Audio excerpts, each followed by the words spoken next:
आठवणींची होडी. आमचं 5 जणांचं कुटुंब. आम्ही म्हणजे मी, पांडूदादा, मुक्ताई म्हणजे माझी लहान बहीण आणि आमचे आई बाबा वाईला राहायचो.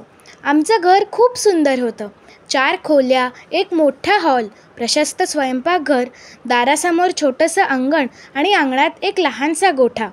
गोठ्यात 2 गाई आणि घरात 3 चंचल वासरं, असं आई नेहमी म्हणत. आमच्या आईचा स्वभाव अतिशय गोड होता व ती बोलायची तेव्हा तर कोकिळेने गायल्यासारखे वाटायचे. ती सगळी कामं आटपून आमच्यासोबत बिट्ट्या खेळायची.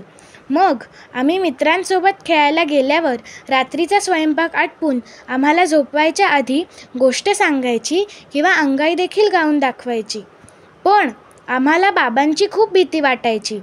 ते काटेकोर शिस्तीचे व अतिशय नियमबद्ध स्वभावाचे होते. आमचं त्यांच्याशी बोलणं म्हणजे फक्त प्रगती पुस्तक दाखवून सही घेण्यापुरतंच.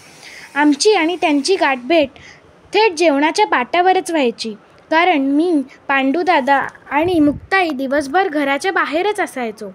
सकाळी 7 ते 1 शाळा असायची.